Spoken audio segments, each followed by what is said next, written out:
નમસ્કાર વિદ્યાર્થી મિત્રો, ઓક્સફર્ડ સ્કૂલ ઓફ સાયન્સ શાળા પરિવારમાં આપનું સ્વાગત છે. મિત્રો, વિજ્ઞાન ચેપ્ટર નંબર 8 ગતિ વિશે આપણે અભ્યાસ કરીએ છીએ, જેમાં આજે મિત્રો એક નવી ભૌતિક રાશિ વિશે આપણે માહિતી મેળવવાની છે, પ્રવેગ નામની ભૌતિક રાશિ. પણ મિત્રો, પ્રવેગ નામની ભૌતિક રાશિને સમજતા પહેલાં આપણે પાછળ જે શીખી ગયા છીએ એનો ઉપયોગ આમાં કરવાનો છે. પાછળ આપણે શું શીખી ગયા છીએ? તો કે ગતિ વિશેનો ખ્યાલ શીખી ગયા છીએ, ત્યારબાદ નિયમિત ગતિ અને અનિયમિત ગતિ વિશે આપણે શીખી ગયા છીએ. તો મિત્રો, હું આમ કહું તો તમે એને સમજ મેળવી શકો. શું? તો કે જ્યારે કોઈ એક પદાર્થ છે એ સુરેખ પથ ઉપર નિયમિત ગતિ કરતો હોય, સમજો મિત્રો, ખાસ સમજવા જેવી વસ્તુ છે. જ્યારે કોઈ એક પદાર્થ સુરેખ પથ પર નિયમિત ગતિ કરતો હોય ત્યારે સ્વાભાવિક છે કે સમય સાથે તેના વેગમાં કોઈ પણ પ્રકારનો ફેરફાર થશે નહીં, કારણ કે તે નિયમિત ગતિ કરે છે. એટલે કે સમયના એક સરખા મૂલ્યમાં તેના વેગ એક સરખો જ હશે, એટલે કે વેગમાં ફેરફાર થશે નહીં. માટે આપણે કહી શકીએ કે તે પદાર્થ છે એ અચળ વેગી ગતિ કરે છે. મિત્રો, અહીંયા વસ્તુ નિયમિત ગતિ કરે છે માટે વેગમાં કોઈ પણ પ્રકારનો ફેરફાર થતો નથી, એટલે કે વેગના ફેરફારનો દર શૂન્ય છે.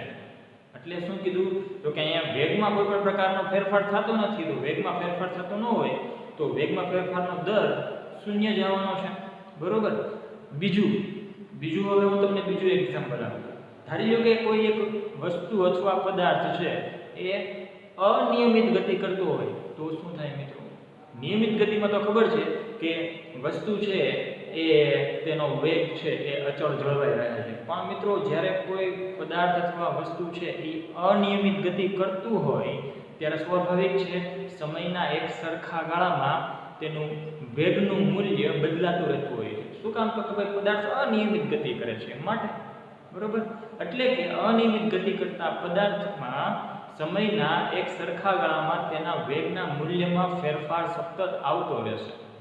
તો અહીં અનિયમિત ગતિમાં વેગના ફેરફારનો જે કંઈ મૂલ્યમાં ફેરફાર થાય છે, શું આ વેગના મૂલ્યમાં થતો ફેરફાર છે એ આપણે માપી શકાય કે ન માપી શકાય? હા મિત્રો, માપી શકાય, ચોક્કસ સ્વરૂપે માપી શકાય.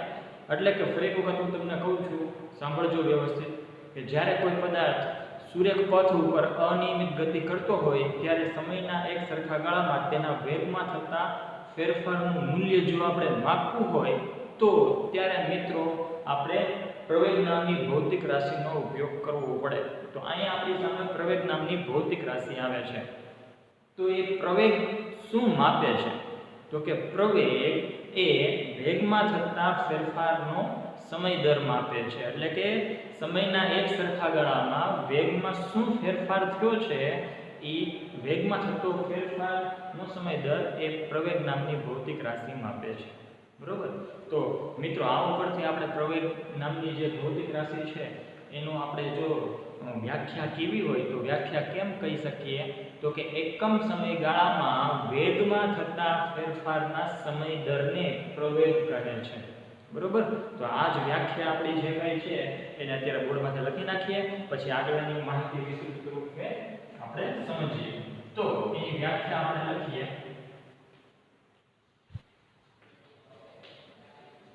એકમ સમયમાં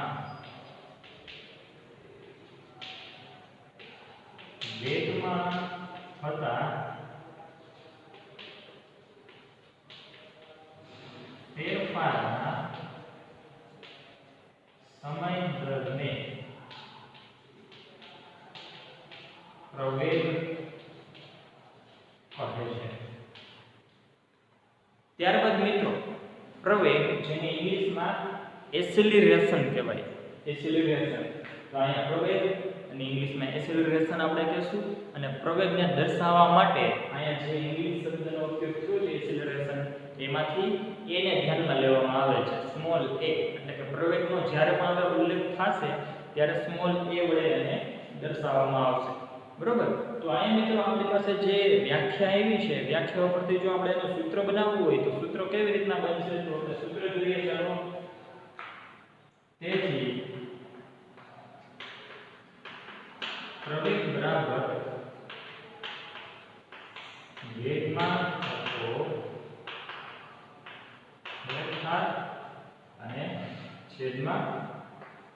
તે વેગમાં થતા ફેરફાર માટે લાગતો સમયગાળો તે માટે લાગતો સમયગાળો વેગમાં થતા ફેરફાર અને સમયસર નીચે. તો મિત્રો આવી રીતના આપણે પ્રવેગ નામની ભૌતિક રાશિ છે એની વ્યાખ્યા અને તેનું સૂત્ર આ રીતના બનાવી શકીએ. પણ હજી જો આ જે સૂત્ર બન્યું છે એ સૂત્રને આપણે આગળ લઈ જઈએ અને હજી સાદુરૂપ આપીએ તો એને કઈ રીતના વર્ણવી શકાય, બીજું કે એનું ગાણિતિક સ્વરૂપ શું છે, એ ગાણિતિક સ્વરૂપ જોશું, તેનો એકમ શું છે તે પણ જોઈએ. ચાલો આગળ વધીએ. તો મિત્રો અહીંયા વેગમાં થતો જે ફેરફાર છે એ વેગમાં થતા ફેરફારને આપણે આ રીતના પણ લખી શકીએ. શું? તો કે વસ્તુ જ્યારે ગતિ કરતી હોય ત્યારે તેનો પ્રારંભિક વેગ અને અંતિમ વેગ આપણને ખબર હોવાનું છે, બરોબર? તો વેગમાં થતો ફેરફાર બરાબર અંતિમ વેગ માઈનસ પ્રારંભિક વેગ કરો ત્યારે વેગમાં જે કંઈ ફેરફાર થયો એ વેગનો ફેરફાર આપણને ખબર પડી જાય. તો અહીંયા અંશમાં વેગમાં થતો જે ફેરફાર છે એની જગ્યાએ આપણે અંતિમ વેગ માઈનસ પ્રારંભિક વેગ એમ પણ લખી શકીએ. તો એમ લખી નાખીએ. ચલો બરાબર અંતિમ વેગ માઈનસ પ્રારંભિક વેગ છેદમાં જે સમયગાળો છે એ સમયગાળાનો જ રહેશે, તે માટે લાગતો સમયગાળો. પણ ટૂંકાણમાં હું સમયગાળો લખી નાખું, સમયગાળો, બરોબર? તેથી પ્રવેગ બરાબર આપણને આ રીતના સૂત્ર મળે છે, બરોબર? બે સૂત્રમાંથી કોઈ પણ સૂત્ર આપણે એપ્લાય કરી શકીએ. હવે મિત્રો અહીંયા અંતિમ વેગ અને પ્રારંભિક વેગ આપણી પાસે નવી બે વસ્તુઓ આવે છે, બરોબર? તો મિત્રો જ્યારે કોઈ પણ પદાર્થ ગતિની શરૂઆત કરે ત્યારે તેના વેગને પ્રારંભિક વેગ કહેવાય અને કોઈ વસ્તુ છે એ પોતાની ગતિ પૂરી કરી લે ત્યારે તેના વેગને અંતિમ વેગ કહેવાય. તો અહીંયા પ્રારંભિક વેગ અને અંતિમ વેગ એને એક સિમ્બોલ વડે દર્શાવવામાં આવે છે. પ્રારંભિક વેગને u વડે દર્શાવવામાં આવે છે અને અંતિમ વેગને v વડે દર્શાવવામાં આવે છે. તો આ જે કઈ સંજ્ઞા પદ્ધતિ છે આપણે અહીંયા લખી નાખીએ અને એ પછી આ જે સૂત્ર છે એ સૂત્રમાં જો આપણે મૂકી દઈએ તો એનું ગાણિતિક સ્વરૂપ આપણને મળી જશે. તો ચાલો અહીંયા લખીએ.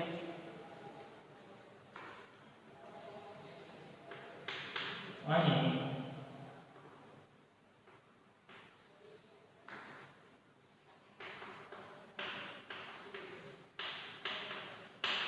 પ્રારંભિક વેગને સ્મોલ u વડે દર્શાવવામાં આવે છે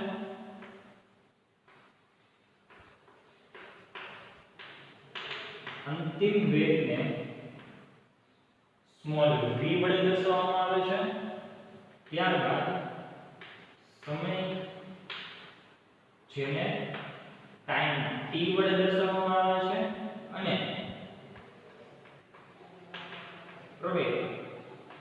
પ્રવેગને એસેલરેશન, પ્રવેગને આ જે એનું ઇંગ્લિશમાં નામ છે એમાંથી પહેલો લેટર લેવામાં આવે સ્મોલ a વડે દર્શાવવામાં આવે છે.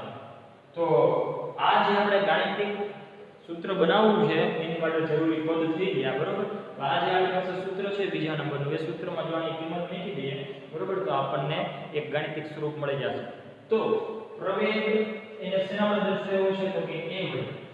તેથી a બરાબર જો જે અંતિમ વેગ એટલે શું થાય મિત્રો? અંતિમ વેગ એટલે કે સ્મોલ v, પ્રારંભિક વેગ એટલે કે સ્મોલ u, છેદમાં સમયગાળો એટલે સમય t, એટલે કે આ રીતે લખી શકીએ v u છેદમાં t. તો મિત્રો અહીંયા આપણી પાસે પ્રવેગનું એક ગાણિતિક સમીકરણ મળી ગયું છે, બરોબર? અને આ આપણે ખાસ યાદ રાખવાનું રહેશે કારણ કે આનો ઉપયોગ વારંવાર આપણે આવવાનો જ છે, બરોબર? તો પ્રવેગ a બરાબર સ્મોલ v u ના છેદમાં t, આ રીતનું આપણી પાસે એક સમીકરણ મળે છે. ત્યારબાદ મિત્રો આપણે આગળ વધીએ. હવે પ્રવેગનો આપણે એકમ વિશે વાત કરવી છે. પ્રવેગનો એકમ શું થાય? તો પ્રવેગનો એકમ મેળવીએ આપણે. પ્રવેગનો SI એકમ.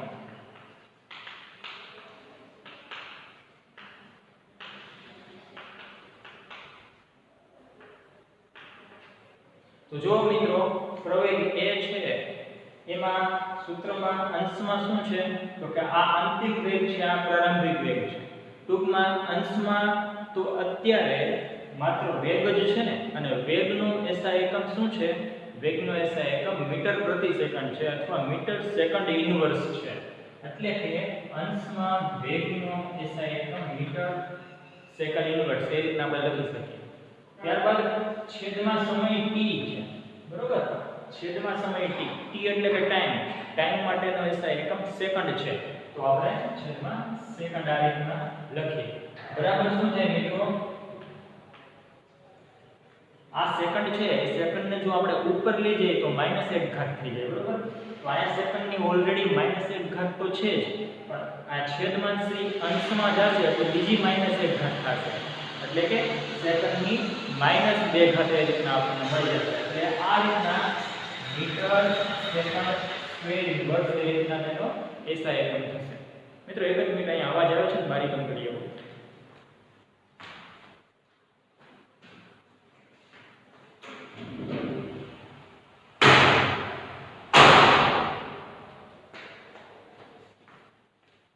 તો મિત્રો અહીંયા આપણી પાસે પ્રવેગનો એસઆઈ એકમ મળી ગયો છે. પ્રવેગનો એસઆઈ એકમ મીટર સેકન્ડ સ્ક્વેર ઇન્વર્સ છે. આ આપણે ખાસ યાદ રાખવાનું રહે. તો અહીંયા આપણે ગજ નામની ભૌતિક રાશિના એકમ વ્યાખ્યા જોઈ, વ્યાખ્યા બાદ સૂત્ર જોયું, ગાણિતિક સમીકરણ જોયું, તેનો એકમ જોયું, બરોબર? હવે ત્યારબાદ આપણે આગળ વાત કરીએ પ્રવેગ વિશેની મિત્રો. તો હવે પ્રવેગ છે મિત્રો, હવે એ જો વેગની દિશામાં હોય તો પ્રવેગ હંમેશા ધન લેવામાં આવે છે. આને સમજીએ કેવી રીતના. ધારી લો કે કોઈ એક વસ્તુ છે સૂર્ય પથ ઉપર એ ગતિ કરે છે, તેના વેગમાં સમય સાથે ઉત્તરોત્તર જો વધારો થતો જતો હોય, એટલે કે વેગમાં સતત વધારો થતો જતો હોય, આનો અર્થ શું થયો તો કે અહીં વેગમાં થતો ફેરફાર છે જેને આપણે પ્રવેગ કહીએ છીએ, ફેરફારનો સમય દર, બરોબર? એને પ્રવેગ કહીએ છીએ. એટલે કે અહીંયા વેગમાં થતો જે ફેરફાર છે એ ફેરફાર એટલે કે પ્રવેગ એ વેગની દિશામાં જ છે અત્યારે, બરોબર? તો જો વેગમાં થતો ફેરફાર એ વેગની દિશામાં હોય, એટલે કે પ્રવેગ છે એ વેગની દિશામાં હોય, તો પ્રવેગ હંમેશા ધન લેવામાં આવે છે. અહીંયા લખી નાખીએ કે જો પ્રવેગ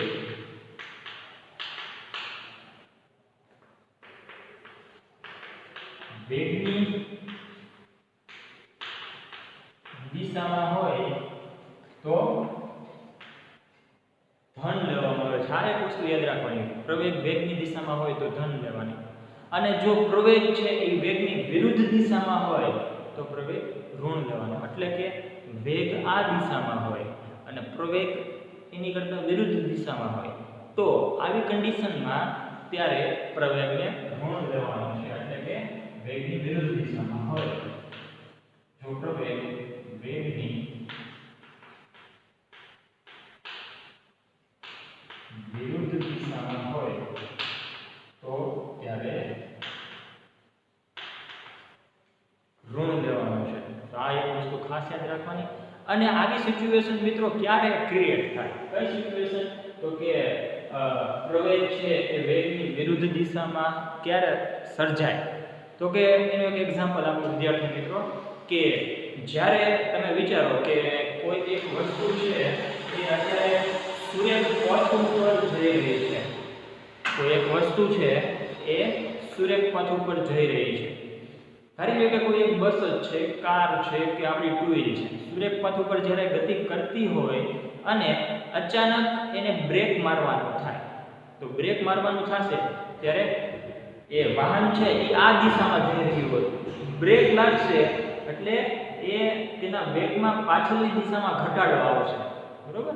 જાતું વિશે આગળ વેગ આગળ ઘટશે અને પાછળની દિશામાં પ્રવેગ ઉત્પન્ન થશે. તો અહીંયા વેગની દિશા આમ છે અને બ્રેક મારવાને કારણે પ્રવેગ પાછળની દિશામાં ઉત્પન્ન થશે.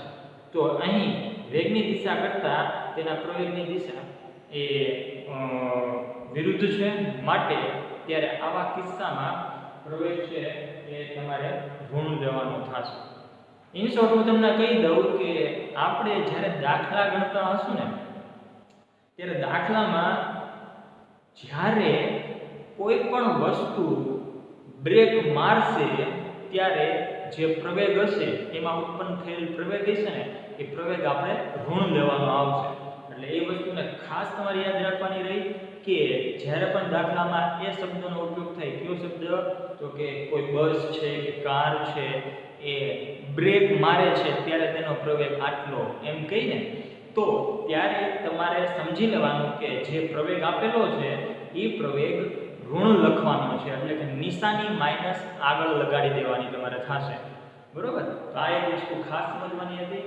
બીજી એક વસ્તુ હું તમને અત્યારે ધ્યાનમાં આપું કે ધારી લો કે કોઈ એક વસ્તુ છે એ સુરેખ પથ પર નિયમિત ગતિ કરે છે. બરોબર? કોઈ એક વસ્તુ સુરેખ પથ ઉપર નિયમિત ગતિ કરે છે અને નિયમિત ગતિ દરમિયાન સમયના એક સરખા ગાળામાં જો તેના વેગમાં એક સરખા પ્રમાણમાં વધારો થતો હોય, જો કોઈ વસ્તુ સુરેખ પથ ઉપર ગતિ કરે છે અને સમયના એક સરખા ગાળામાં તેના વેગમાં એક સરખા પ્રમાણમાં વધારો થતો હોય તો તેમાં ઉત્પન્ન થયેલો પ્રવેગ છે એ અચળ પ્રવેગ કહેવાય. અચળ પ્રવેગ કોને કહેવો? તો કે ફરી વખત ધ્યાન આપજો, જ્યારે કોઈ એક વસ્તુ સુરેખ પથ ઉપર ગતિ કરી રહી છે ત્યારે તેમાં સમયના એક સરખા ગાળામાં જો એક સરખો પ્રવેગ ઉત્પન્ન થતો હોય તો આવા કિસ્સામાં એ પ્રવેગ છે અચળ પ્રવેગ કહેવાય. ફોર એક્ઝામ્પલ તરીકે હું તમને કહું કે કોઈ પદાર્થ છે એને આપણે મુક્ત પતન કરાવીએ. મુક્ત પતન એટલે કે એને છોડી દેવાનો છે ફ્રીલી, એક પણ પ્રકારના બાહ્ય બળ આપ્યા સિવાય છોડી દેવાનો છે. ધારી લો કે અત્યારે આ ચોક છે એ ચોકને જો મુક્ત પતન કરાવવું, તમને બધાને ચોક દેખાતો હશે, અહીંયા અત્યારે આ ચોકને આમ પકડી રાખ્યો છે, બહારથી એક પણ પ્રકારના બળ આપ્યા વગર અને હું છોડી દઉં તો એ ચોક છે એ મુક્ત પતન કરે છે એમ કહેવાય. તો જુઓ જે તમે અત્યારે હું છોડું છું, બરોબર? છોડી દીધો મેં ચોકને, એટલે એ પૃથ્વી તરફ નીચે તરફ એ મુક્ત પતન કર્યું એમ કહેવાશે. તો મુક્ત પતન કરતો પદાર્થ છે એ મુક્ત કરતા પદાર્થમાં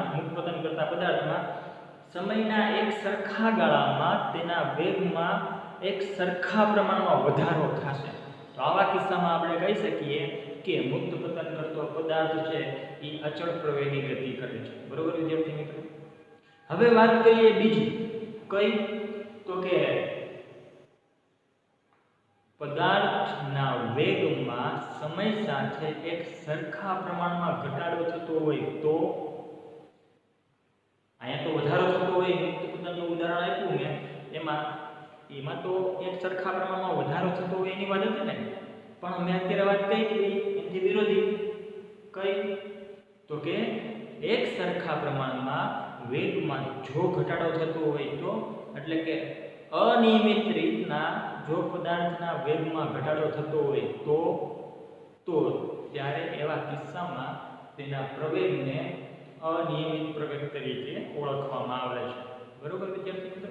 તો પ્રવેગ વિશેની જે કંઈ માહિતી આપણે મેળવવાની હતી એ અત્યારે આમાં કમ્પ્લીટ થાય છે અને આના આધારિત ઘણા બધા દાખલાઓ છે જે અત્યારે આપણે સોલ્વ કરીએ. બરોબર? તો સૌપ્રથમ તો આપણે અત્યારે ઉદાહરણ 8.4 ગણીએ. બરોબર? ત્યારબાદ તેની બાજુમાં જ આપેલું આપણને પ્રશ્નોનું લિસ્ટ છે એ આપણે સોલ્વ કરીએ. તો મિત્રો ટેક્સ્ટ બુક કાઢો જઈ, ટેક્સ્ટ બુકમાં પેજ નંબર 103 ખોલો. 103 ઉપર આપણને ઉદાહરણ 8.4 આપ્યું છે, ઉપરાંત સામેના ભાગમાં આપણને ઘણા બધા પ્રશ્નો આપેલા છે. તો એ બધા જ પ્રશ્નો આપણે સોલ્વ કરીએ અત્યારે. તો ચાલો જોઈએ અત્યારે ઉદાહરણ 8.4 જોઈ લઈએ.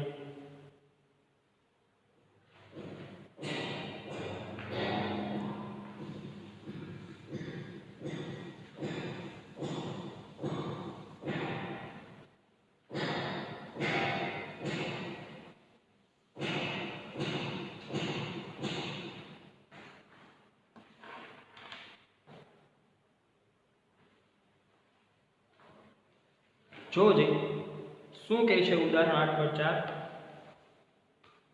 સ્થિર અવસ્થામાંથી રાહુલ પોતાની સાયકલ ચલાવવાની શરૂ કરે છે. એટલે કે રાહુલ નામનો વ્યક્તિ છે પોતાની સાયકલ ચલાવવાની શરૂઆત કરે છે. પહેલા એ સ્થિર હતો અને 30 સેકન્ડમાં 6 મીટર પ્રતિ સેકન્ડનો વેગ પ્રાપ્ત કરે છે, એટલે કે 30 સેકન્ડમાં તેનો વેગ છે ને 6 મીટર પ્રતિ સેકન્ડ થઈ જાય છે. હવે તે એવી રીતના બ્રેક મારે છે કે જેથી સાયકલનો વેગ ત્યારબાદની 5 સેકન્ડમાં ઘટીને 4 મીટર પ્રતિ સેકન્ડ થઈ જાય છે.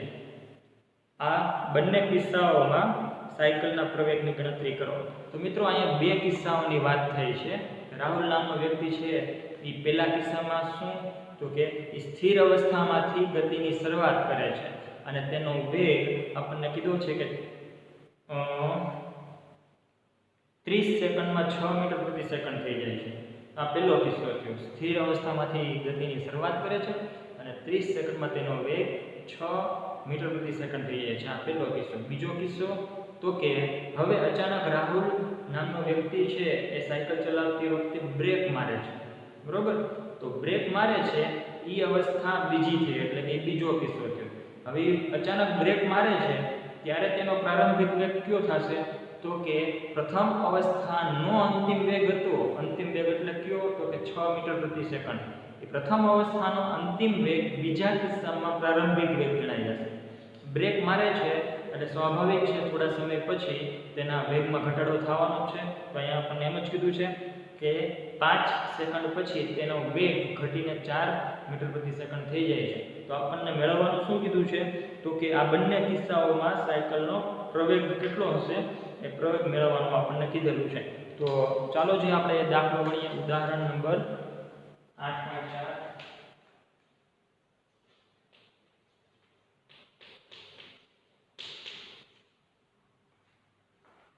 તો બે કિસ્સામાં આપણને આપ્યા છે.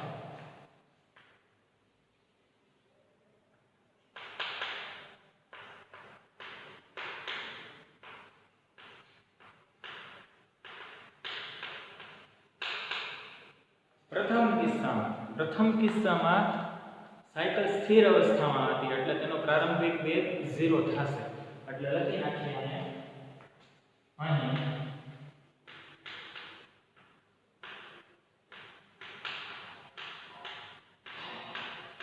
પ્રારંભિક વેગ જેને u વડે દર્શાવીએ છીએ પ્રથમ કિસ્સામાં 0 થશે, બરોબર? ત્યારબાદ પ્રથમ કિસ્સામાં અંતિમ વેગ કેટલો કીધો છે?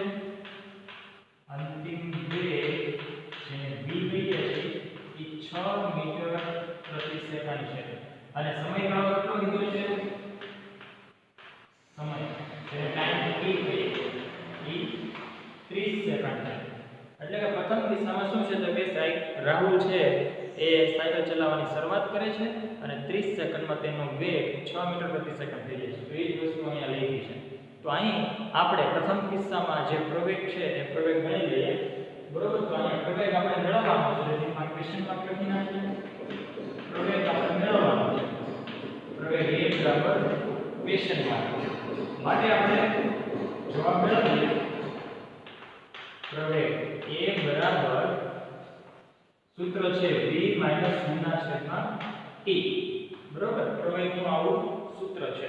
તો મિત્રો v કેટલો છે તો કે v 6 છે, બરોબર? 6 metre second inverse minus u છે તો u ની કિંમત 0 છે, 0 મીટર સેકન્ડ ઇન્વર્સ છેદમાં ટાઈમ t છે તો t કેટલો છે તો કે 30 સેકન્ડ, બરોબર? તો અંશમાં જોડ શું આવશે? 6 - 0 એટલે 6 મીટર સેકન્ડ ઇન્વર્સ છેદમાં 30 સેકન્ડ. તો મિત્રો આનું સ્વરૂપ શું થાય? 6 ના છેદમાં 30 એટલે કે 1 ના છેદમાં 5, 5 6 30 થાય. આ સેકન્ડ ઉપર જશે એટલે સેકન્ડ ઇન્વર્સ થઈ જશે અને સેકન્ડ ઇન્વર્સ ઓલરેડી છે એટલે કે સેકન્ડની -2 ઘાત. પણ મિત્રો 1 ના છેદમાં 5 બરાબર જવાબ કેટલો આવે તો કે જવાબ આવશે 0.2 મીટર સેકન્ડ સ્ક્વેર ઇન્વર્સ. પ્રવેગ a બરાબર આપણને પહેલા કિસ્સામાં 0.2 જવાબ મળે, બરોબર? પહેલા કિસ્સામાં આ રીતના આપણને જવાબ મળે. હવે વાત કરીએ બીજા કિસ્સાની.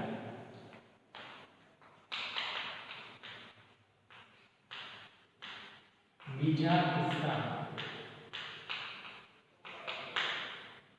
કિસ્સામાં અહીં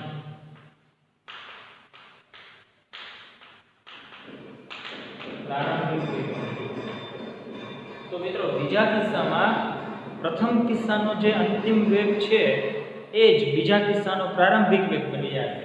એટલે પ્રથમ કિસ્સાનો અંતિમ વેગ કેટલો હતો તો કે 6 મીટર પ્રતિ સેકન્ડ. એ બીજા કિસ્સાનો પ્રારંભિક વેગ બની જશે 6 મીટર સેકન્ડ. ત્યારબાદ એનો અંતિમ વેગ કેટલો છે બીજા કિસ્સામાં? અંતિમ વેગ v બરાબર 4 મીટર સેકન્ડ ઇન્વર્સ. બીજા કિસ્સામાં અંતિમ વેગ 4 મીટર પ્રતિ સેકન્ડ. એમાં કીધું છે ને કે બ્રેક મારે છે અને 5 સેકન્ડમાં તેનો વેગ ઘટીને 4 મીટર પ્રતિ સેકન્ડ થઈ જાય છે. તો જે 4 મીટર પ્રતિ સેકન્ડ થઈ જશે એનો અંતિમ વેગ થઈ જશે. સમયગાળો કેટલો કીધો છે? તો સમયગાળો આપણને કીધેલો છે કે 5 સેકન્ડમાં તેનો વેગ ઘટી જાય છે. સમય t બરાબર 5 સેકન્ડ. સમય t બરાબર 5 સેકન્ડ. અને આમાં પ્રવેગ મેળવવાનો છે જેને a વડે દર્શાવીએ છીએ ક્વેશ્ચન માર્ક. બરોબર. હવે સૂત્ર મેળવી દઈએ.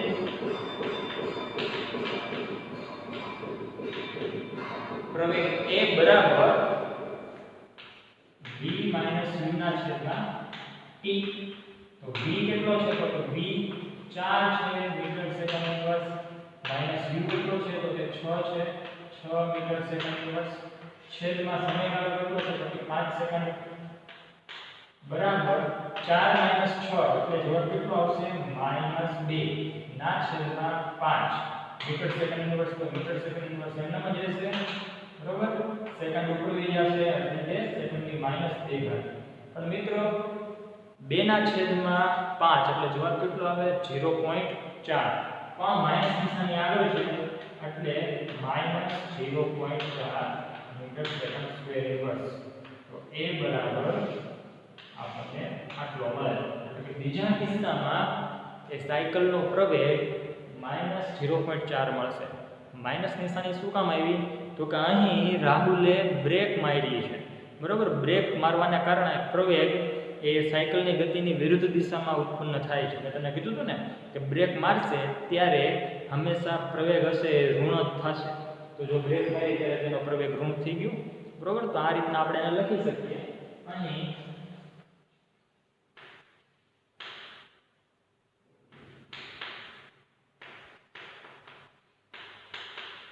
સાયકલનો પ્રવેગ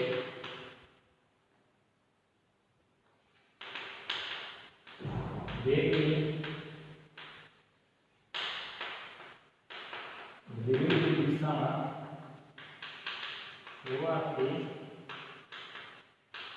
ઋણ દિશામાં આવશે.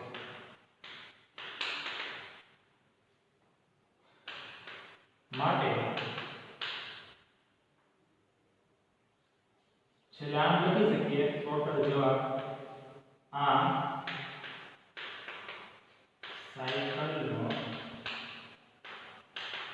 પ્રવેગ -0.4 મીટર સેકન્ડ સ્ક્વેર ઇન્વર્સ થશે. તો મિત્રો આ રીતના માત્ર સૂત્ર આધારિત જ દાખલા કમ્પ્લીટ કરી શકીએ. ત્યારબાદ મિત્રો આપણે આગળ વધીએ. હવે જુઓ જે પેજ નંબર 103 ઉપર સામેના ભાગમાં આપણને ક્વેશ્ચન આપેલા છે અને એ ક્વેશ્ચનને અત્યારે આપણે સોલ્વ કરીએ. તો પહેલા નંબરનો પ્રશ્ન છે. શું કહે છે કે તમે કોઈ વસ્તુની બાબતમાં ક્યારે કહી શકો? તો આપણને બે ઓપ્શન્સ આપેલા છે 1 અને 2.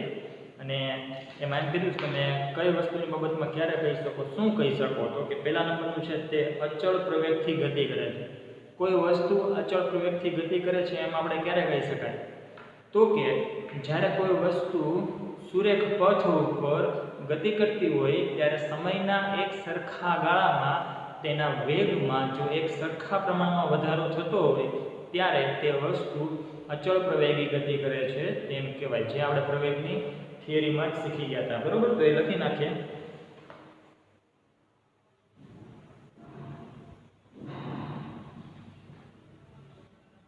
પહેલા નંબરનો પ્રશ્ન એમાં પહેલો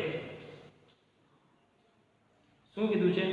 તે અચળ પ્રવેગી ગતિ કરે છે એમ ક્યારે કહી શકાય? તો કે જ્યારે કોઈ વસ્તુ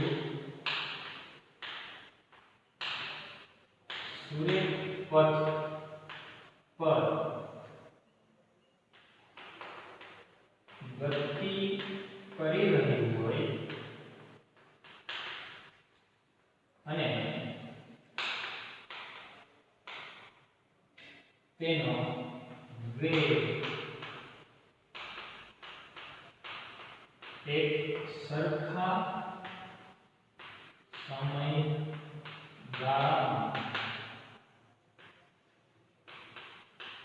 એક સરખી રીતે વધી રહ્યો હોય ત્યારે તે પદાર્થ અચળ પ્રવેગી ગતિ કરે છે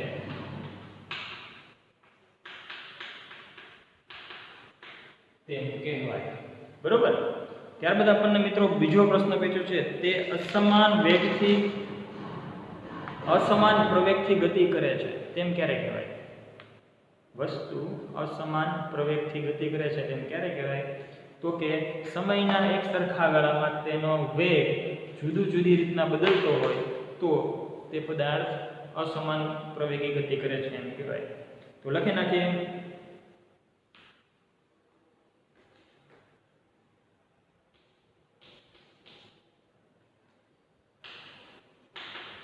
જ્યારે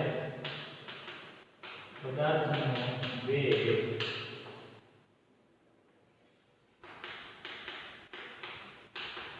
એક સમાન સમયગાળામાં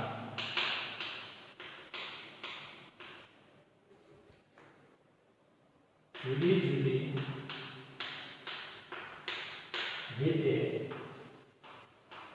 બદલતો હોય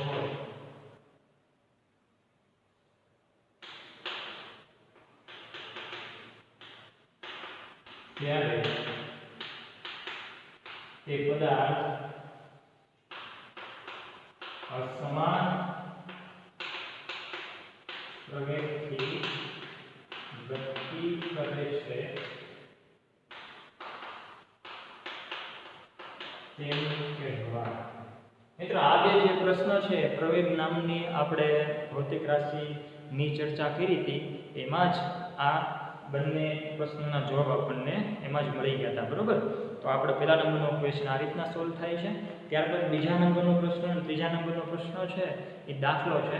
તો ચાલો આપણે એ દાખલો ગણીએ. પેજ નંબર 103 ઉપર આપેલા પ્રશ્નો છે એની વિશે વાત કરીએ છીએ આપણે.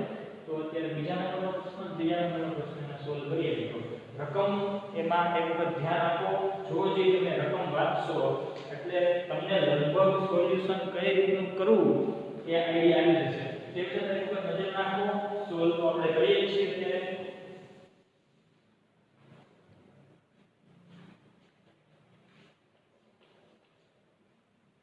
જોજો બીજા નંબરનો ક્વેશ્ચન શું કહે છે, ધ્યાન આપો. જે એમાં રકમમાં કે એક બસની ગતિ 5 સેકન્ડમાં 80 કિલોમીટર પ્રતિ કલાકથી ઘટીને 60 કિલોમીટર પ્રતિ કલાક થઈ જાય છે તો બસનો પ્રવેગ શોધો. તો એક બસ છે એ અત્યારે 80 કિલોમીટર પ્રતિ કલાકની ઝડપથી ગતિ કરી રહી છે. બરોબર. અને અચાનક કોઈ પણ કારણોસર એ બ્રેક મારવાનું થયું હશે. બરોબર. અને 5 સેકન્ડમાં બ્રેક માર્યા બાદ તેની ઝડપ 60 કિલોમીટર પ્રતિ કલાક થઈ જાય છે. તો અહીં આ કિસ્સામાં બસનો પ્રવેગ આપણને મેળવવાનો કીધું છે. તો જો મિત્રો રકમમાં જ વાત થઈ છે, શું વાત થઈ છે? તો કે બસ અત્યારે 80 કિલોમીટર પ્રતિ કલાકની ઝડપથી જાય છે અને બ્રેક મારી અને માર્યું છે શું? તો કે એનો પ્રવેગ શોધો. બ્રેક મારી છે માટે આપણો જે જવાબ છે પ્રવેગ મેળવવાનો છે એ પ્રવેગનો જવાબ છે એ ઋણ આવશે. જોઈએ આપણે. બરોબર. તો આપણે અહીંયા લખી નાખીએ. અહીં સૌપ્રથમ બસની પ્રારંભિક ઝડપ કેટલી થશે મિત્રો? તો કે બસની પ્રારંભિક ઝડપ 80 કિલોમીટર પ્રતિ કલાક થશે અને અંતિમ ઝડપ તો કે 60 કિલોમીટર પ્રતિ કલાક. બરોબર. તો લખી નાખીએ.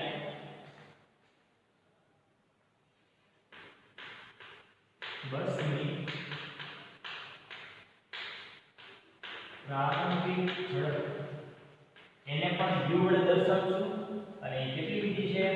તો કે 80 કલાક.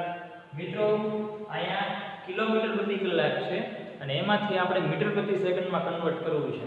તો આપણે એક યાદ રાખવાનું કે શું, તો કે એક તો જો તો આપણને ખબર જ હોય 1 કિલોમીટરમાં 1000 મીટર આવે, બરોબર. એટલે કે કિલોમીટરમાંથી જ્યારે મીટરમાં કન્વર્ટ કરવું હોય ત્યારે 1000 વડે ગુણી નાખો તમે, એટલે કિલોમીટરમાં કન્વર્ટ થઈ ગયું, બરોબર. કિલોમીટરમાંથી મીટરમાં, મીટરમાંથી કિલોમીટરમાં કન્વર્ટ થઈ જાય. ઉપરાંત 1 કલાકમાં 3600 સેકન્ડ આવે, બરોબર. તો તમે 1 કલાકની જગ્યાએ 3600 સેકન્ડ પણ લખી શકો. તો અહીંયા હું લખી શકું નોંધ સ્વરૂપે. તો એ નોંધ આપણે ખાસ ધ્યાન રાખવી. શું નોંધ? તો કે 1 કિલોમીટર બરાબર 1000 મીટર થાય, તેમજ 1 કલાક બરાબર 3600 સેકન્ડ થાય. તો આપણે કિલોમીટરની જગ્યાએ 1000 મીટર પણ લખી શકીએ અને કલાકની જગ્યાએ 3600 સેકન્ડ પણ લખી શકીએ. અને હવે જ્યારે આપણે કન્વર્ટ કરવાનું આવશે ત્યારે કિલોમીટર અને કલાકની જગ્યાએ 1000 અને 3600 જ મૂકશું, બરોબર. હાલો સોલ્વ કરીએ. આ કિલોમીટર પ્રતિ કલાક છે અને મીટર પ્રતિ સેકન્ડમાં કન્વર્ટ કરીએ. અહીંયા 80 આવ્યું છે. કિલોમીટરની જગ્યાએ આપણે 1000 મીટર લખી શકીએ, એટલે ગુણ્યા 1000 મીટર છેદમાં કલાક છે, તો કલાકની જગ્યાએ 1 કલાકની જગ્યાએ 3600 સેકન્ડ મૂકી શકીએ, એટલે કે 3600 સેકન્ડ. તો મિત્રો અંશમાંથી 2 0, છેદમાંથી 2 0, બરોબર, ઉડી જશે. અંશમાં કેટલું વધ્યું? તો 80 ગુણ્યા 10 એટલે કે 800 વધે, છેદમાં 36 વધે. અહીંયા એકમ, તો કે મીટર સેકન્ડ ઇન્વર્સ. આ સેકન્ડ ઉપર જશે એટલે -1 થઈ જશે. તો આપણને બસની પ્રારંભિક ઝડપ 800/36 મળી. ત્યારબાદ આપણે અંતિમ ઝડપ મેળવીએ.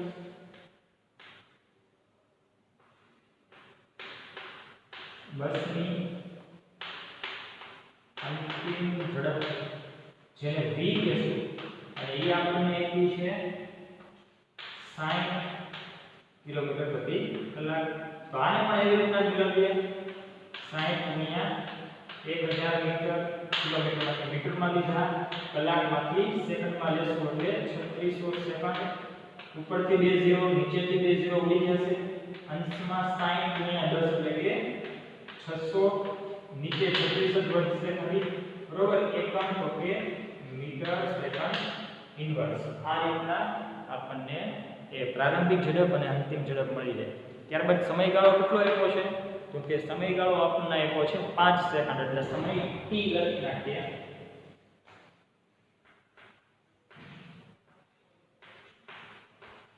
સમય t બરાબર 5 સેકન્ડ. અને મેળવવાનું શું કીધું છે? તો કે બસની ઝડપ, બરોબર. સોરી, બસનો પ્રવેગ મેળવવાનો છે. પ્રવેગ જેને a વડે દર્શાવીએ છીએ એ મેળવવાનો છે, એટલે ક્વેશ્ચન માર્ક્સ લખી નાખીએ. મિત્રો પ્રવેગનું સૂત્ર સીધું મૂકી દઈએ એટલે જવાબ આપણને મળી જશે, બરોબર. માટે પ્રવેગ a બરાબર v - u ના છેદમાં t. તો મિત્રો હવે કિંમત મૂકવાની બાકી રહી, બસ સાદું બાકી એટલે જવાબ પડી જાય. તો v કેટલો છે? તો કે જો જે v આવી ગયો કેટલો છે? 600/36, એટલે 600/36 એકમ તો કે મીટર સેકન્ડ ઇન્વર્સ, બરોબર. માઈનસ u, u કેટલો છે? u નો જવાબ 800/36, એટલે કે માઈનસ 800/36 એકમ મીટર સેકન્ડ ઇન્વર્સ. બધાના છેદમાં સમય t છે. તો સમય કેટલો આપ્યો છે? તો કે સમય 5 સેકન્ડ આપેલો છે, એટલે સમય 5 સેકન્ડ આપણે લખી નાખીએ. હવે જોઈએ સાદું બાકી. અંશમાં કોમન શું નીકળશે? તો કે એકમ નીકળશે. તો એકમનું કોમન કાઢી દો. તો 600/36 માઈનસ 800/36, અને કાઉન્સની બહાર એકમને લઈ લો, બરોબર. અને છેદમાં 5 સેકન્ડ તો છે જ. તો મિત્રો આમાં જો લસા શું નીકળશે? અંશમાં છે એમાં 36 લસા નીકળશે. તો એ લસા આપણે કાઢી લઈએ. માટે કાઉન્સમાં ઉપર શું વધે? તો કે 600 માઈનસ 800 છેદમાં 36 બરોબર. લસા કાઢ્યા અને આ રીતે આપણને જવાબ મળ્યો છેદમાં 5 બરોબર. હવે આ સેકન્ડ છે એ ઉપર જશે એટલે માઈનસ થઈ જશે, -1 ઘાત સેકન્ડની -1 ઘાત, અને ઓલરેડી સેકન્ડની -1 ઘાત છે એટલે સેકન્ડની -2 ઘાત એટલે કે મીટર સેકન્ડ -2 ઘાત મીટર સેકન્ડ સ્ક્વેર ઇન્વર્સ એવી રીતના હોય છે. તો જો જે મિત્રો 600 - 800 એટલે કે -200 જવાબ આવશે બરોબર. તો અંશમાં -200 છેદમાં 36 છે બરોબર. અને આ પદ છે, આ પદને હું આમ પણ લખી શકું કે ગુણ્યા 1/5 આમ લખી શકાય બરોબર. તો મિત્રો જોવો જોઈએ કેવી રીતના આપણે, તો કે અહીંયા 200 છે, અહીંયા 5 છે, 40 × 200 થાય બરોબર. તો ભાગ આપણે ઉડાડીએ 40 × 200 એટલે અંશમાં જવાબ -40 આવશે છેદમાં 36 મીટર સેકન્ડ સ્ક્વેર ઇન્વર્સ. હજી પણ આનો સાદો રૂપ આપીએ મિત્રો તો કે 10 ચોક 40 અને 9 ચોકું 36 બરોબર. તો અંશમાં -10 આવશે અને છેદમાં 9 આવશે મીટર સેકન્ડ સ્ક્વેર ઇન્વર્સ. પણ મિત્રો 10/9 એટલે એપ્રોક્સિમેટલી 1.11 જેવો જવાબ આવે બરોબર. તો એપ્રોક્સિમેટલી ની સાઈન આપણે શીખ્યા છીએ આ રીતના જવાબ મૂકી દઈએ 1.11 મીટર સેકન્ડ સ્ક્વેર ઇન્વર્સ. કોના બરાબર આવ્યું તો કે પ્રવેગ a બરાબર. તો અહીં આપણને બસનો પ્રવેગ -1.11 મળ્યો. જોયું મિત્રો, મેં તમને કીધું હતું ને કે બ્રેક નો ઉલ્લેખ જ્યારે આવશે ત્યારે પ્રવેગ જે મળશે એ માઈનસ આવશે બરોબર. તો અહીંયા છેલ્લે આપણે લખી નાખીએ, અહીં ઋણ નિશાની દર્શાવે છે કે અહીં ઋણ નિશાની દર્શાવે છે કે બસનો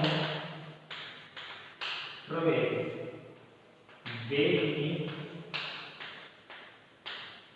વિરુદ્ધ દિશામાં છે.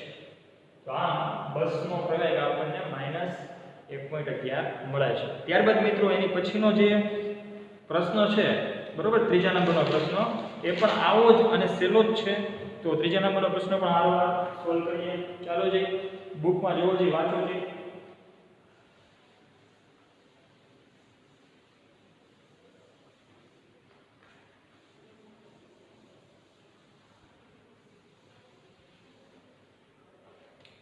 જોવો જઈ શું કહે છે ત્રીજા નંબરનો પ્રશ્ન.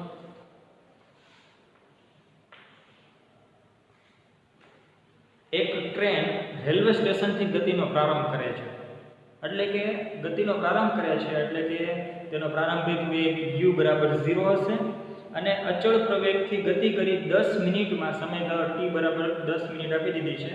10 મિનિટમાં 40 કિલોમીટર પ્રતિ કલાકની ઝડપ પ્રાપ્ત કરે છે. એટલે કે અંતિમ વેગ જે છે એ 40 કિલોમીટર થઈ ગયો.